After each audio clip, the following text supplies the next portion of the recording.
del derecho internacional están los derechos humanos. Y en Irán no se protegen los derechos humanos. Feijóo aseguraba esta semana que antes del derecho internacional están los derechos humanos. ¿Es así? ¿Están los derechos humanos por encima del derecho internacional? Los derechos humanos ni están por encima ni por debajo del derecho internacional. Los derechos humanos son derecho internacional y, de hecho, la Declaración Universal de los Derechos Humanos de 1948 es una de las grandes cumbres del derecho internacional. Por tanto, nunca se pueden defender los derechos humanos con operaciones ilegales y contrarias al derecho internacional. Es que eso no tiene sentido. Tú no puedes decir que vas a proteger personas asesinando niñas, bombardeando hospitales y matando a miles de personas. Eso no tiene sentido. Y los derechos humanos deben protegerse siempre desde el derecho internacional porque están exactamente en el mismo plano, no están ni por encima ni por debajo.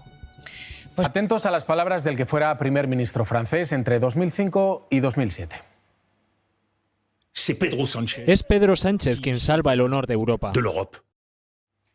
Esta no ha sido la única reacción positiva a la decisión de España de no respaldar a Estados Unidos en su ofensiva contra Irán. Ese no a la guerra ha provocado todo un fenómeno social en el mundo y su efecto en las redes ha dado mucho juego.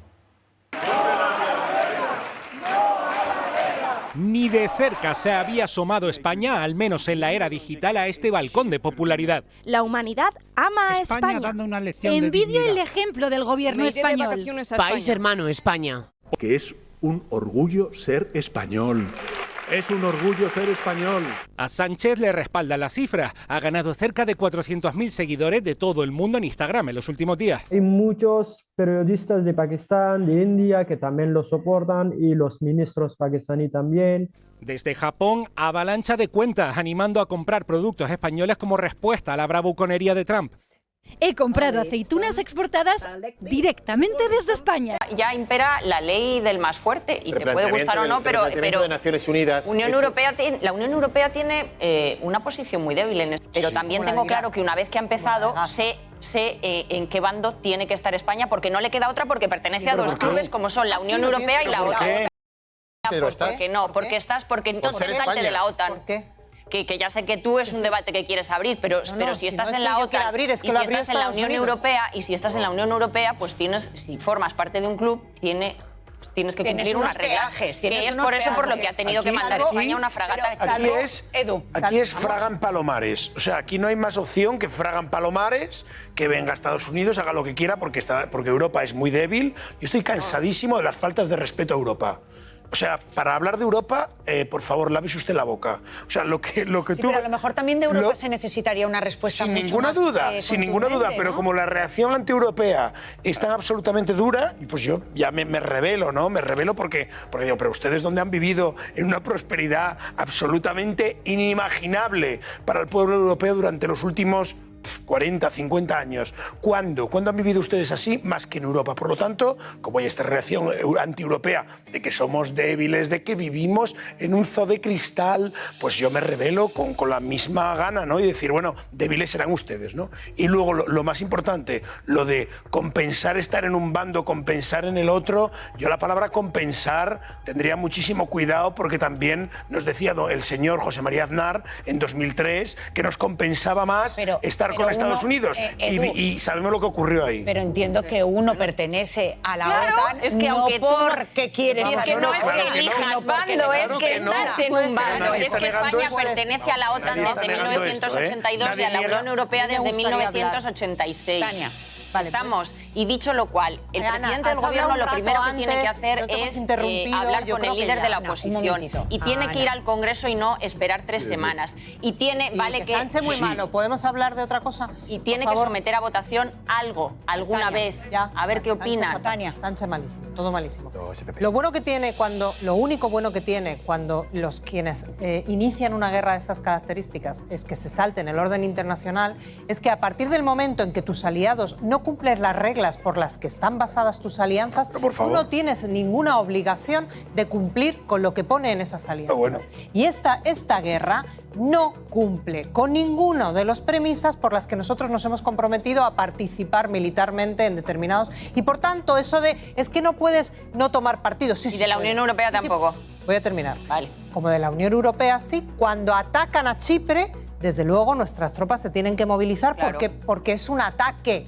Pero nosotros no tenemos por qué ponernos del lado de Estados Unidos y de Israel. Eso es una decisión política. Y yo no quiero que mi país esté del lado de un gobierno sionista y absolutamente fanático que está asesinando y haciendo un genocidio en Gaza, ni quiero que esté de la parte de un gobernante que ha tomado a Estados Unidos y lo ha llevado al peor momento de su historia, Juan, de breve, asesinando que tengo que ciudadanos el por ejercer magistrado derechos Joaquín Bosch, civiles. que nos va a aclarar muchas dudas que tenemos al respecto de la situación ahora mismo y de si es legal o no es legal y del derecho internacional que se le puede aplicar. Decir que no está de acuerdo con la guerra, manda el mejor buque de la Armada a una zona de conflicto lleno de torpedos. Para mandar tropas españolas a un conflicto armado es necesaria la autorización previa del Congreso. Esto es una misión europea formada por socios europeos en apoyo a un país europeo como es Chipre. Buenas tardes. Estamos debatiendo... Hay un amplio consenso Sí, comentaba eso, que hay un amplio consenso en todos los ámbitos jurídicos en que un ataque como el de Estados Unidos en Irán, como también efectivamente en la agresión unilateral, igual de unilateral de Rusia en Ucrania, son actuaciones que resultan contrarias a la Carta de las Naciones Unidas, que establece que no se puede usar la fuerza para atentar contra la integridad territorial o la soberanía de otros países. Y de hecho, los organismos de Naciones Unidas ya lo han dicho en relación con el ataque de Estados Unidos e Israel contra Irán. Otra cosa es, como ya se está apuntando a la mesa, qué consecuencias puede tener, porque las grandes superpotencias nunca han querido que haya un orden represivo internacional para perseguir, digamos, estas vulneraciones. Y claro, puede resultar extraño que haya un derecho que cuando se infringe no tenga castigo, pero el derecho internacional actualmente tiene esas insuficiencias todavía. Claro, no es la primera vez que se cuestiona la legalidad de las acciones de Estados Unidos. Le voy a preguntar qué le hace diferencia, qué la diferencia esta vez y si esta guerra es otra señal de que el derecho internacional efectivamente está debilitado. Se está debilitando y todavía se debilita más cuando los grandes líderes internacionales pues dicen que pasan por encima de él, como ha dicho ya Trump en varias ocasiones, que él dice que le da igual el derecho internacional, que él va a hacer lo que le da la gana, que él va a aplicar simplemente su voluntad. Claro, si los grandes dirigentes hacen esto, pues es normal, ¿no?, que se deteriore lo positivo que puede tener siempre el derecho internacional. Y yo quiero subrayar una cuestión importante, Nuria. Ir a la guerra no es ir de excursión para pasarlo bien, ni tampoco es aquello de la épica caballeresca de las leyendas. La guerra es otra cosa. La guerra es destrucción, la guerra es muerte, la guerra es sufrimiento de muchísimas personas, especialmente de los más vulnerables, de los menores. Hemos visto más de 150 niñas asesinadas en un ataque sobre su colegio, y que nadie piense que en la guerra no va a haber errores o no va a haber actuaciones intencionadas que se disfrazan de errores, porque una actuación bélica es eso, y por eso el derecho internacional es tan restrictivo con las guerras, por todo el sufrimiento tremendo que comporta y las violaciones de derechos humanos que supone. Claro, todas las víctimas inocentes, efectivamente. No sé si, Joaquín, si podrían Estados Unidos e Israel alegar legítima defensa para justificar este ataque contra Irán. Bueno, más o menos es lo que han dicho, y si fuera cierta la legítima defensa, cuando un país es atacado de verdad, sí que legitima desde el derecho internacional a poder responder. Bueno, pero está claro que Estados Unidos no ha sufrido ningún tipo de agresión militar previa, por tanto, no se cumpliría el requisito, como han dicho los organismos de la ONU. Y además no olvidemos que habitualmente el pretexto de la defensa o de que el enemigo se está preparando es muy frecuente. Casi ningún país agrede unilateralmente a otro diciendo que quiere agredirlo. La regla siempre es que se hace para defenderse, porque Irak tiene armas de destrucción masiva, que después se supo que no las tenía, pero se decía que se hacía para defenderse.